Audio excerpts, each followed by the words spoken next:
Hey guys, let's spend the day together. So my alarm goes off at 5:45 a.m. and just as I'm trying to muster the energy to get up right away, my son decides he has other plans. So this happens almost every morning.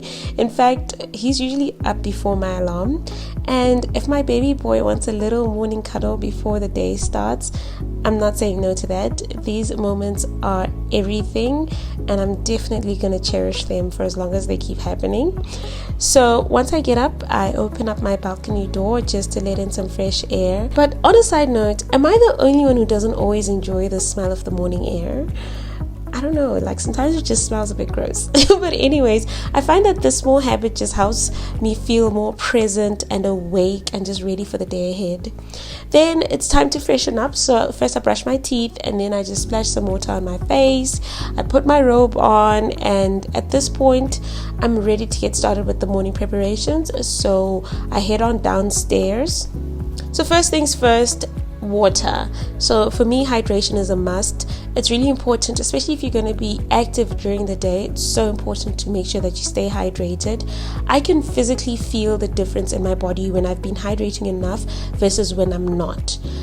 Okay, then once I've got my water, it's time to get started with my daughter's lunchbox. So I really enjoy this part of my routine actually. It's one of those tasks that just make me feel like I'm starting off my day with intention and with a purpose. I don't know if that makes sense or if other moms relate. But yeah, it's also fun to come up with all these ideas of what to pack for her, which I'll be honest is not always easy because my daughter is a very picky eater. So it can be a bit tricky to try come up with ideas for things that I know she'll actually eat and not just things that will look pretty in her lunchbox. But yeah, I really enjoy packing her lunch, and I like knowing that I'm making sure that she's getting a balanced lunch at school, and also knowing that she's going to be eating food that I packed just kind of makes me feel like I'm more connected with her when she's not at home and she's at school. I don't know if that's corny, but yeah. So while I'm doing that, I know that my husband has already started getting the kids ready upstairs, and guys, I'm not going to sit here and tell you guys that I'm always the most organized mom, because mornings with little ones can be a bit chaotic, but teamwork really makes all the difference. And this is one of the things I really appreciate about my household. I do have help, so when there are things that I can't personally get done, I know that I have someone to rely on to give me a hand. And I think that for those of us on a journey of self-improvement, it can often feel like you need to do everything yourself, otherwise you're not being a good enough mom or a good enough wife, or that you just don't have it all together. And I've learned that being able to manage my own responsibilities as well as delegate the tasks that need to be done, whether it be in the household or anywhere else, and recognizing when I need to seek help from family and friends is all a part of having it all together. And I'm very aware that not everyone has this privilege, so it's one I definitely don't take for granted. But I also just don't want to have shame in the fact that I have help. So while the rest of baby girl's lunch is cooking, I head back upstairs to help hubby finish up with getting the kids ready. And then after that, it's time for the kids to head downstairs for breakfast. And then I head back up quickly to get dressed for gym.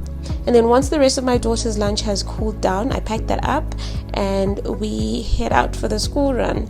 Now, we don't always get to walk to school, so on some days we just take the car and drop her off on the way to gym. So I really do appreciate these mornings when she and I just have a bit of time, and maybe we're a little bit earlier than everyone, and we get to walk to school because I get to just connect and talk to her a bit more before her day begins.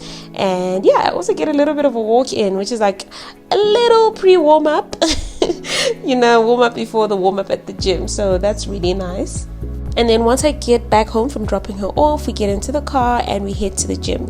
So first things first, warm up. It's always good to get your body warm and ready for the workout that's to come. So here we did a 2K run on the treadmill.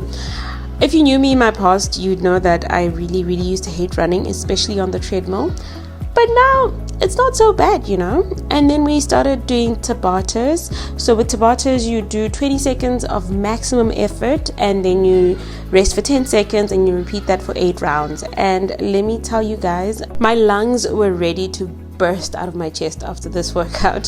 So we did the ski erg and assault bike Tabatas.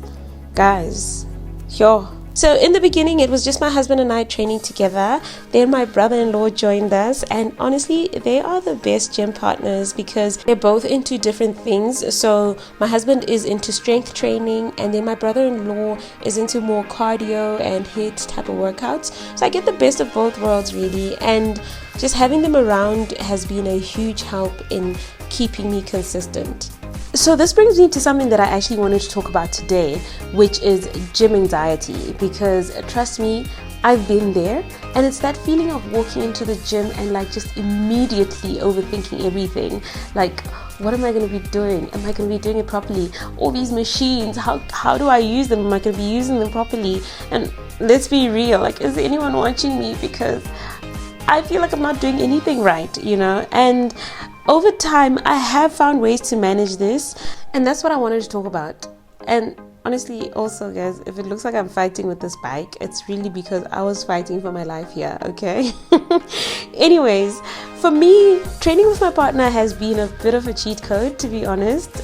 I've been very fortunate to have him because he's very much into fitness, so he does a lot of research on the proper form and programming. So I've been able to piggyback all of that quite a lot. But I also knew that if I wanted to be comfortable by myself at the gym, I had to start doing my own research. One thing that really helped me was getting clear on my own goals and understanding what I wanted to achieve. So instead of just showing up and just hoping that I would figure it out, I actually looked up how to achieve my specific fitness goals using YouTube, Google, and some fitness apps.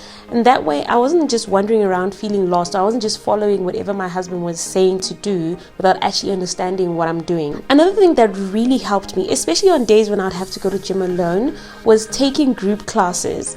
Group classes are so useful, especially when you're not sure what to do. Following an instructor just removes the stress of having to figure it out all by yourself.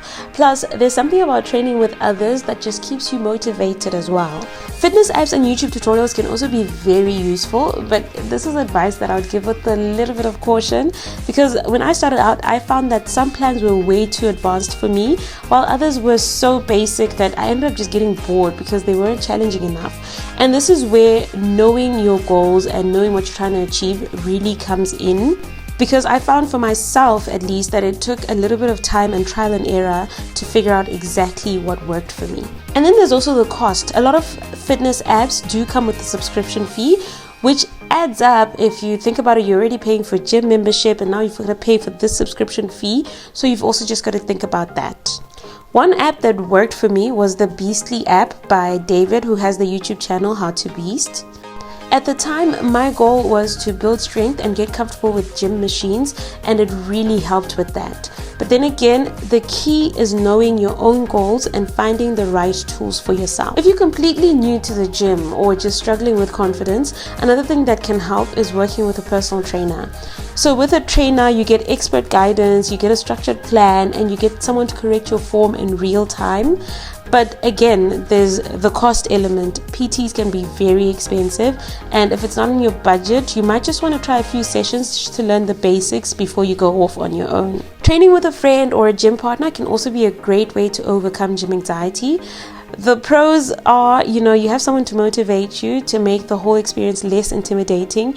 But then it depends on the friend or the partner, because if you're both committed, then it's great. But if one isn't serious, it can really turn into a social hour instead of a workout, and you'll find maybe that the other person's dragging you down and slowing you down, which you also don't want. At the end of the day, gym anxiety is normal, and so is dying in the gym like I was here.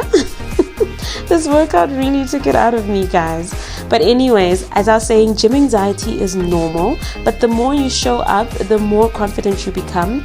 And whether it's training with a partner or doing your own research, taking classes, or using fitness apps, find what works for you and just keep pushing forward. So back to our workout. After Tabatas, you guys saw me hitting calf raises, hip abductors, then moving into rear kicks, a superset with lying leg press. I won't lie, I was struggling here. Those Tabatas took me out completely. And I'm still getting used to HIIT workouts like that, but I know over time I'll get better and maybe I'll just feel like dying just a little bit less. So back home, I settle down at my desk and I just take a moment to do my Bible study. This is just how I reset and refocus and honestly just get some clarity and inspiration for the day ahead, because some days my anxiety is just through the roof, and this quiet time before I start doing everything really helps. I then go ahead and plan out my tasks for the day before diving into work. Even though I usually have my whole week planned out at the beginning of the week, every morning I do check my calendar to see if I need to reorder tasks. Sometimes I still have things left over from the day before, or like unexpected issues pop up that need my immediate attention. So I always try to get organized first before diving into work. Then at lunchtime, I switch things up a bit and I watch videos for an online course that I'm doing at the moment while I have my lunch. This course is a whole new adventure for me, and it's very different to what I usually gravitate towards, which is like science. So stepping outside my comfort zone has been really refreshing and motivating, and also challenging, which I love.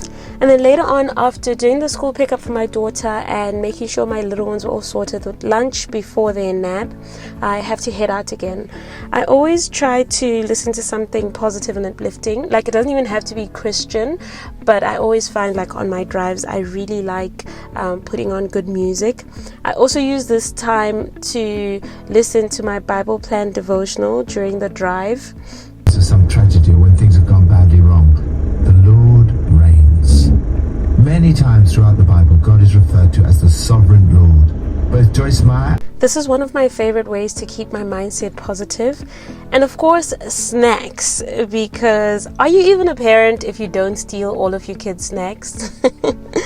I feel like the car just gets boring without snacks. And anyways, life is about balance, right? So I'm definitely not going to be stopping my snacking habits anytime soon. By the time I get back home, my daughter's up from her nap, and so she helps me prepare her afternoon snack. One thing about this girl, she will eat fruit, okay? And when she asks me to sit with her, that is exactly what I do. You're welcome. Please sit with me. You want me to sit with you? Okay, I'll sit with you.